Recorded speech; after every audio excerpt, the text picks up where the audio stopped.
¿Cuál recreo? De Francisco Morosini, escritor fallecido del estado de Veracruz. Ingenuo que es uno. Yo tenía mis serias dudas, aunque a veces sí que me entraba la desesperación. A mí me hubiera gustado estudiar, pero ¿cómo? Mi padre a duras penas llevaba algo de dinero a la casa, así que cuando más o menos me sentí con algunas fuerzas, abandoné mi hogar. A mi madre eso le dolió mucho, lo sé, pero ni modo, no me quedaba otro camino. Éramos muchos en la casa, y una boca más cuenta bastante. Eso de que donde comen 3, comen 4, y donde comen 5, comen 6, no deja de ser un cuento. Que me lo digan a mí.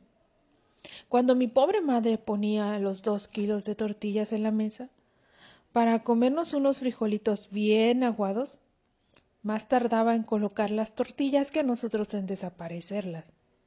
Ella casi nunca probaba una sola. Se sentaba en su silla, contemplaba el centro de la mesa con esa mirada de profunda tristeza que me partía el corazón. Pero ¿qué podía hacer si apenas era un chaval? Les juro que se me arrugaba todita el alma. Aunque en esos tiempos no me lo explicaba, sentía muy raro y me daban hartas ganas de llorar. Mi madre tomaba su cuchara y ni siquiera se terminaba los poquitos frijoles que se había servido. Se levantaba y los volvía a poner en la olla de barro que utilizaba para cocerlos. Yo creo que pensaba en mi padre, que regresaría cansado y con un resto de hambre.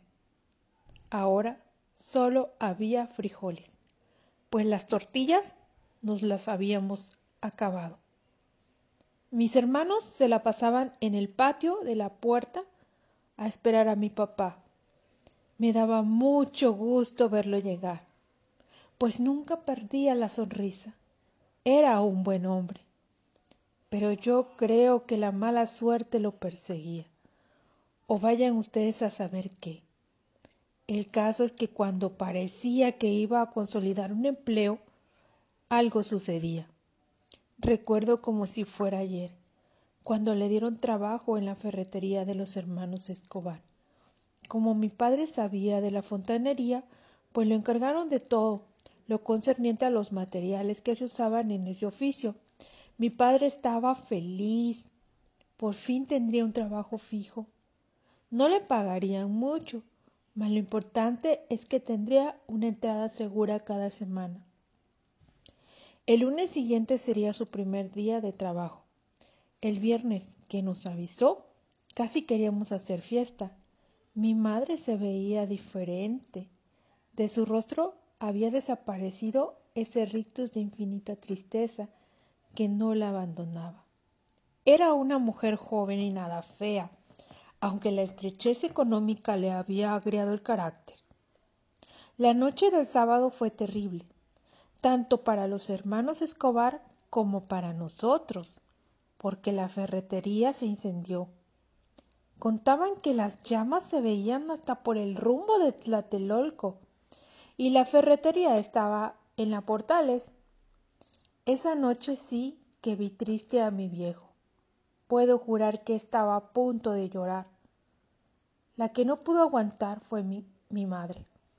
Ella soltó todo el llanto que traía acumulado en su cuerpo.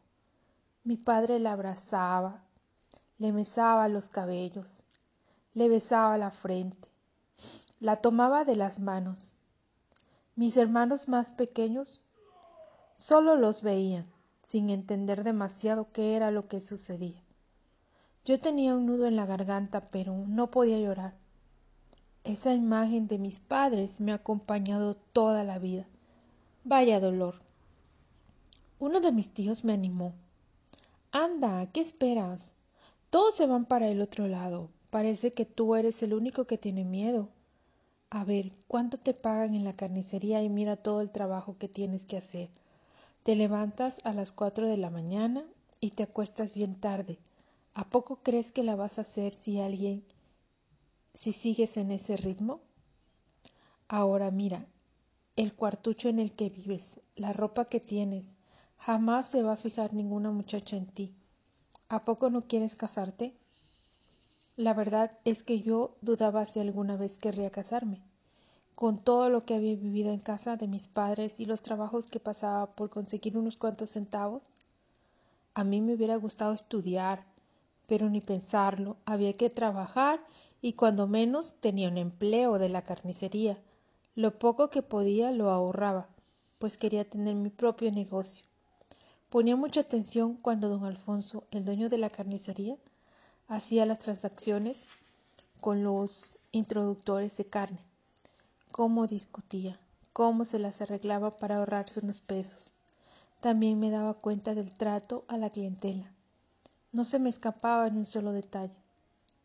Pero al ritmo con el que ahorraba, me iba yo a tardar como 100 años para juntar un poco de lana, por lo que los consejos de mi tío retumbaban en mi cerebro.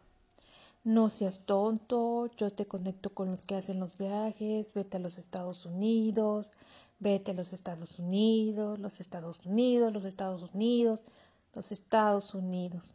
Decía que ya existía el resto de oportunidades, que lo único que se necesitaba eran ganas de trabajar. Lo demás se daba por añadidura. Me contaba la historia de un compatriota que al poco tiempo de haber llegado puso una taquería y ahora es dueño de una cadena de restaurantes de comida mexicana, que ha hecho tanto dinero que él solo modificó la arquitectura de su pueblo, un pueblo del estado de Zacatecas. Pero si ni siquiera sé inglés, le decía. Esto no importa, me contestaba. Allá aprendes. ¿A poco crees que todos los que van para el otro lado saben inglés? No, hijo, esa es una de las ventajas de cruzar la frontera. Cuando menos te obligas a aprender el idioma y si acaso no la haces en la actividad que emprendas, ya que estés acá, puedes enseñar inglés. A lo mejor hasta formas tu academia, tu escuela. Eso lo leí en el periódico el otro día. Un señor o una señora del gobierno comentaban sobre esa ventajosa situación de los que se van en busca de aventuras a los Estados Unidos. Además decía que es buena la migración por los millones de dólares que mandan los paisanos desde allá. Así que de una u otra forma ayudarías al país. ¿No te parece? Tómalo como una aventura, como un poco de recreo después de toda la friega que te pones en la carnicería. Quién quite y hasta puedas ayudar a tus padres, llevarte a alguno de tus hermanos. Piénsalo. Las ventajas son muchas, ya hasta para que los del gobierno lo digan, pues es que ha de ser cierto. Yo también me estoy animando, pero mi problema es que tengo familia. Si estuviera solo como tú, no lo pensaría dos veces. A veces sueño que estoy en Los Ángeles, en el meritito City Halls, y que los billetes verdes andan por el suelo, como los periódicos viejos arrastrados por el viento. Así ha de ser, mi viejo, anímate, porque ¿qué tal cuando te decidas ya se haya pasado tu oportunidad? Tanto oía lo mismo que por fin me puse en contacto con un pollero. También me habló maravillas y pintó las cosas color de rosa. Saqué todos mis ahorros y se los di. Pronto estuve en la frontera, aunque el viaje no fue nada fácil, porque transportamos como 5 veces, pues la policía ya los tenía detectados y en cualquier momento los podía detener. Cuando llegamos nos llevaron a unas barracas donde dormimos hacinados durante varios días, hasta que por fin se pudo cruzar. El trayecto hacia los Estados Unidos fue no solo difícil, sino terrible. Tuvimos que caminar toda la noche. El frío calaba hasta los huesos. El día lo pasábamos escondidos en unos cuartuchos asquerosos que estaban en la ruta. El calor insoportable. Teníamos sed, hambre, calor, frío, nos dolía el cuerpo. Muchos desistían y se quedaban en algunos de esos cuartuchos. Cuando llegamos a la ciudad, nos quedamos en las afueras. Había otras galeras con muchos paisanos que estaban esperando la oportunidad de ser encontrados por los rancheros del lugar.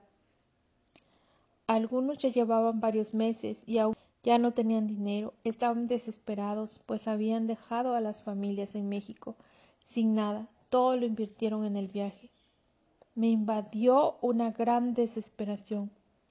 Aquello no se parecía en nada a un recreo. El pollero desapareció y no había a quien llamarle. Todos los que estaban en las galeras habían llegado de la misma manera y estaban a la espera de algún trabajo. La cosa estaba bastante fea. Con unos compañeros de Michoacán nos animamos a ir hasta la ciudad para ver qué encontrábamos. Pedimos un aventón y nos dieron algunos detalles de dónde se reunían algunos hispanos en busca de ser encontrados. Caminamos por más de 3 horas y por fin llegamos al sitio. Había alrededor de 15 o 20 paisanos. Después de estar un rato allí, parados, se acercó una camioneta. El gringo que la manejaba habló en inglés. Algunos se treparon al vehículo.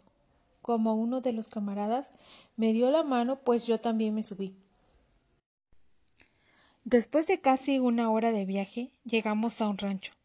El gringo vociferaba, daba órdenes. Después de un rato nos organizamos e iniciamos nuestras labores. El sol caía inclementemente sobre nosotros, y algunos no llevábamos sombrero, así que sentíamos que se nos derretía el cerebro. Después de trabajar por más de 6 horas, apareció el gringo, con unos botes con agua, y nos hizo señas para que bebiéramos. Más o menos 1 hora después, regresó agitado y a gritos. Nos hizo saber que había llegado la migra. Dejamos los implementos de trabajo y como pudimos escapamos. En la madrugada arribamos al campamento de galeras, cansados, hambrientos y sin un centavo en la bolsa. Después de 2 semanas comprendí que ese era un truco de los gringos para no pagar el salario de los indocumentados que contrataban. A los 30 días de haber llegado, fui atrapado por la migra y deportado. Mi viaje no fue ningún recreo. No aprendí inglés. No junté un maldito dólar.